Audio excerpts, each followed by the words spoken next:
저는 공인노무사 임재진이고요. 노동법률사무소 진에서 대표 노무사로 일하고 있습니다. 제가 92학번으로 광운대학교 법학과에 입학을 했었습니다. 사법시험은 한 5년, 6년 준비했는데 안 됐죠. 군에 입대하는 걸 계속 미루고서 공부를 했기 때문에 군대 갈 준비를 하느라고 사법시험의 꿈도 접었죠.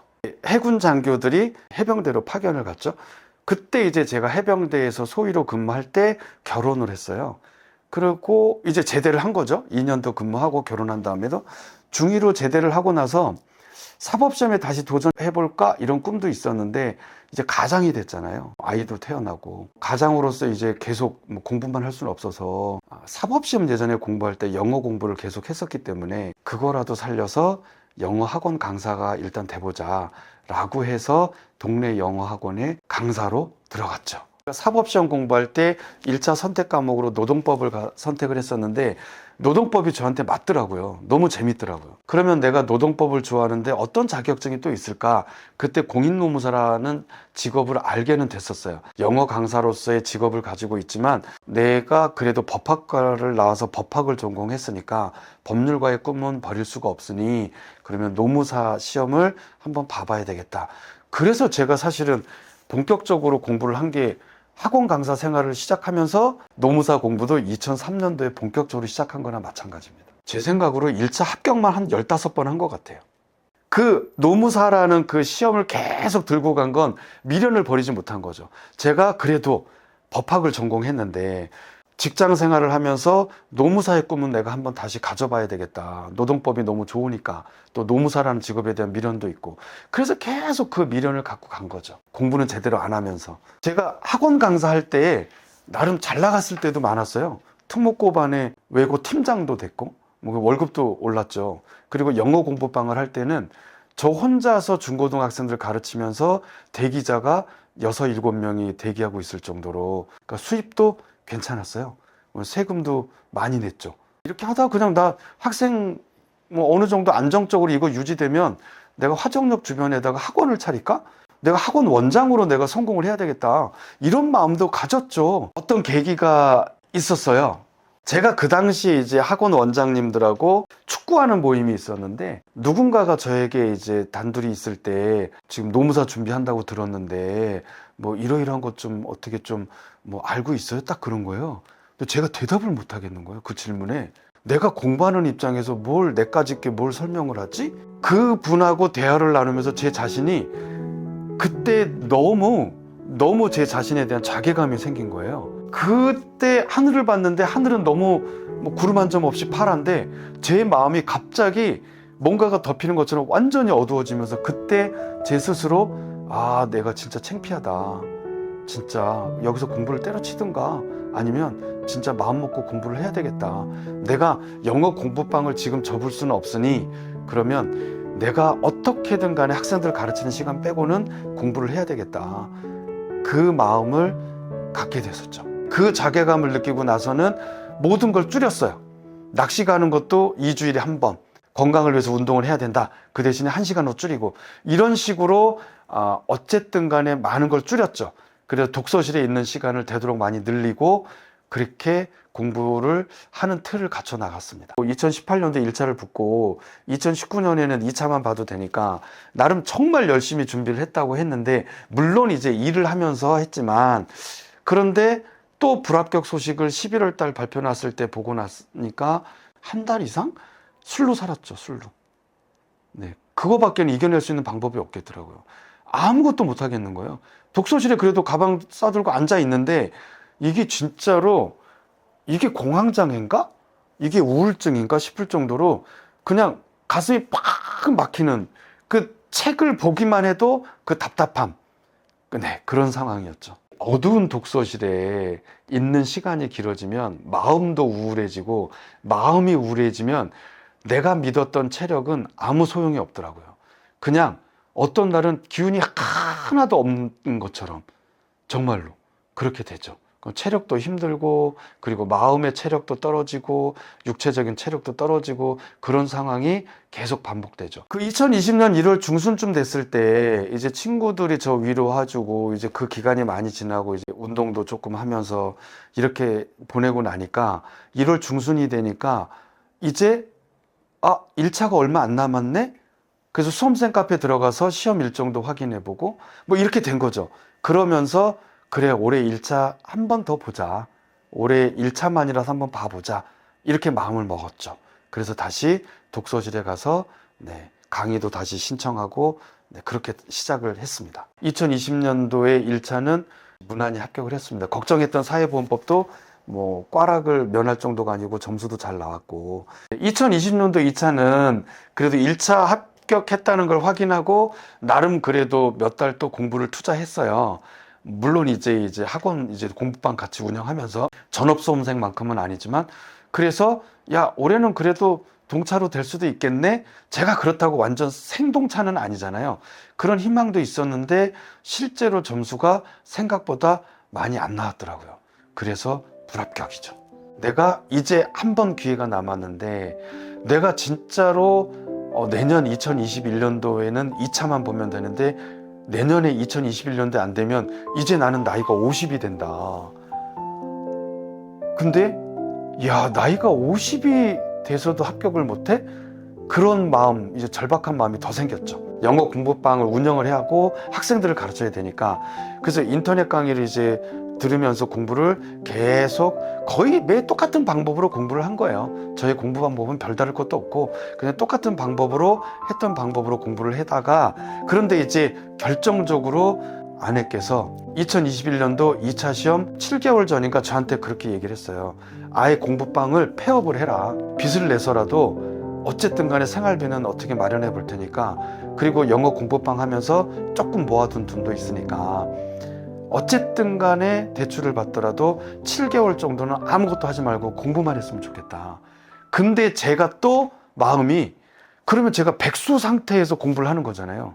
나이 50이 다 돼서 백수가 돼서 공부하는 게 너무 싫은 거예요. 4개월을 더 이렇게 생활하고 2차 시험 전 딱 3개월만 일주일에 3일은 수업하고 일주일에 4일은 공부하겠다. 이렇게 타협을 본 거죠. 그렇게 해서 한 3개월 정도는 영어 공부방 수업이 없는 날은 실제로 신림동 학원에 가서 모의고사도 보고 공부하는 학생들 분위기도 좀 읽고 오고 뭐 이렇게 이제 준비를 했습니다. 신림동 가면 모의고사 보러 딱 들어갔는데 다 젊은 분들이시잖아요. 나이에서 오는 그 주눅이 드는 거? 그거 무시 못 하겠더라고요. 그러니까 그거는 느껴보신 분들만 느끼실 거예요. 네. 거기서 이제 오는 그 주눅감이 어마어마하게 컸기 때문에 모의고사 볼 때도 구석 자리에 가서 눈에 안 띄게 시험 보고 그랬습니다. 점심을 혼자 먹을 때도 다들 저쪽에 3, 4, 5 모여가지고 이런저런 얘기하면서 같이 뭐 모의고사 얘기하고 저는 혼자서 식당에서도 가장 구석 자리에 가서 앉아서 점심을 먹고 어쩔 땐 점심도 굶었어요. 아내가 그렇다는 제 기분을 아니까 간단하게 먹을 수 있는 거를 도시락을 싸주는데 어디 가서 도시락을 까먹을 때도 마땅찮은 데가 없는 거예요. 학원 구조가 제 눈에 익을 정도로 당당하게 다니지를 못했으니까 도시락을 까먹지도 못하고 집에 다시 들고 간 적도 있어요. 야, 저렇게 어린 나이에 빨리 노무사를 시작해서 빨리 승부를 볼 수 있을 만큼 공부에 집중을 하고 있구나. 제 눈에는 그렇게 보였으니까 많이 부럽고 또 그러다 보니까 제 자신이 이상하게 초라해 보이고 마음 상태가 변화무쌍하죠. 네, 부럽기도 하고 제가 초라해 보기도 했다가 오기도 생겼다가 내가 뭐 어때서 나도 그래도 동네에서는 잘 나가는 영어 공부방 운영하는 사람인데 내가 뭐 어때서 이랬다가 또 고개 들고서 모의고사 보다가 문제 안 풀려서 뭘 써야 될지 몰라서 고개 들고 보면 또 열심히 쓰고 있는 젊은 수험생분들 보면 또 주눅 들었다가 그냥 그 마음 상태가 제 안에 정말 제가 모르는 자아가 한 수십 명이 살고 있는 것 같은 그런 상태로 살죠. 꽤 오랜 시간 노무사 시험 준비할 때 인강으로만 공부했었죠. 인강으로만 공부할 수밖에 없는 상황이었잖아요. 학원 강사 생활을 직업을 갖고 있었고 나중에는 영어 공부방을 제가 주말에도 쉬지 못할 정도로 그렇게 수업을 했었고 21년도에 실제 내가 신림동 와서 이제 모의고사를 진짜 제대로 봐보는 거구나. 파이널 모의고사도 보고 그런 데서 제가 좀 희망을 걸어봤었죠. 그 전에는 신림동을 왔다 갔다 하면서 모의고사 보고 했던 것만큼 이렇게 많이 써본 적이 없잖아요. 뭐 혼자서 독서실에서 연습한다고 해도 그게 잘 안 되잖아요. 그런데 실제로 그래도 꾸역꾸역 가방 챙겨서 신림동 가서 모의고사를 진짜 보니까 많이 써보게 되죠. 2021년 2차 시험장은 좀 에피소드가 있어요. 노동법 시간에 제가 그렇게 노동법을 많이 공부했음에도 불구하고 이게 뭐가 쉬웠는지 논점을 잘못 파악한 거예요. 제가 답안지를 2페이지 정도를 다 쓰고 나다가 뭐가 싸한 느낌이 있어요. 다시 문제를 봤더니 제가 논점을 완전히 잘못 잡은 거예요. 뛰쳐나가고 싶었죠. 항상 가르쳤던 이제 선생님들께서 말씀하셨던 게 시험 결과는 까봐야 한다. 채점은 수험생이 하는 게 아니고 교수님이 하는 거다. 끝까지 어쨌든 간에 완주를 해라. 근데 2페이지를 X표를 치고 3페이지 때부터 다시 답안을 쓴 거예요. 답안 분량이 다른 수험생들보다 짧았죠. 집에 가고 싶더라고요. 다른 사람들은 그 다음 시험 보고 막 공부하고 막 서로 얘기하고 막 이런데 저는 화장실에 이렇게 쭈그리고 앉아가지고 고민했어요. 그냥 집에 가자. 아무것도 하기가 싫은 거예요. 그래도 또 마음이 아유 그냥 오늘 하루 한번 시험은 봐보자. 그리고 이제 시험 본 거죠. 끝나고 나올 때 인사관리는 저는 나름 잘 썼다고 생각했거든요. 뭐 무슨 학자의 그거 그렸어? 누구랑 누구 이론 그렸어? 막 저는 그렇게 들리는 거예요. 저는 그걸 안 했거든요. 뭐야? 그럼 나는 엉뚱한 거 쓴 거야? 노동법 하나 망쳐, 인사관리도 망쳐. 그래서 제가 영등포 시장에서 순댓국 한 그릇을 먹고 소주 한 잔 마시고 그냥 시험 포기하고 싶었어요. 근데 제가 그래도 아내가 궁금할까봐 전화를 했죠. 나 여기서 밥 먹고 갈게. 영등포 시장에서 순댓국 한 그릇. 근데 아내가 저한테 굉장히 조용하고 단호한 목소리로 여보 그냥 집에 와서 내가 만들어 놓은 거 있으니까 먹어. 그거 먹고 쉬고 싶으면. 그 말에 제가 버스 타고 가면서 뒷자리에서 눈물을 많이 흘렸죠. 그 집에 가서 그 아내가 차려준 거 먹고 좀 저녁 때 자고 밤 11시, 10시인가 눈이 떠지는 거예요. 2번째 날 과목을 공부하고 싶어지더라고요. 되든 안 되든. 그리고 이제 2번째 날 시험을 보러 갔죠. 그래도 시험을 좀 끝냈다는 홀가분함은 있죠. 내가 내년에는 여기에 2번 다시 오기 싫다. 내가 생각하는 그 선입견을 가지고 문제를 봤지? 왜 핵심적인 내용을 내가 놓쳐버렸지? 완전히 답안 구성을 내가 머릿속으로 잘못해버려서 그랬던 게 너무 후회가 됐죠. 문제를 한 번만 더 읽어볼 걸. 그거는 발표 날 때까지 계속 생각이 나죠. 발표 날 카톡으로 이제 합격 알림이 오는데 저는 이제 그 카톡 알림을 해제한 걸로 기억을 하고 있었죠. 그런데 9시 2분인가? 이상하게 카톡이 오는 거예요. 산업인력공단 이렇게 뜨는 거예요. 설마 이게 뭐지? 하고 봤는데 카톡이 온 거예요. 합격했다고. 와 진짜 그때 그 기분은 너무너무 흥분이 돼가지고 그때 이제 진짜 눈물이 막 확 쏟아지더라고요. 그래서 아내한테 전화를 했는데 아내는 언제나처럼 제가 이제 불합격했다고 알리는 줄 알고 먼저 힘내 이러는 거예요. 떨어졌을 줄 알고. 그런데 제가 여보 내가 이제 힘내는 게 아니고 내가 오늘부터 너무 잘해 이렇게 했어요. 아내가 그걸 못 알아들은 거예요. 뭐라고? 어디 간다고? 이런 거예요. 아니 그게 아니고 내가 지금부터 너무 잘해 라고 너무 잘한 말을 또박또박 얘기해줘. 아내가 깜짝 놀란 거죠. 회사 옆에 누가 있는 것도 상관 안 하고 소리를 지르더라고요. 진짜로 이러면서. 그리고 이제 나중에 이제 우리 딸한테서도 전화가 온 거죠. 엄마한테 연락받고 아빠 합격했다고. 그리고 진짜로 버스 정류장 그 뒤편에 주저앉아가지고 펑펑 울었죠.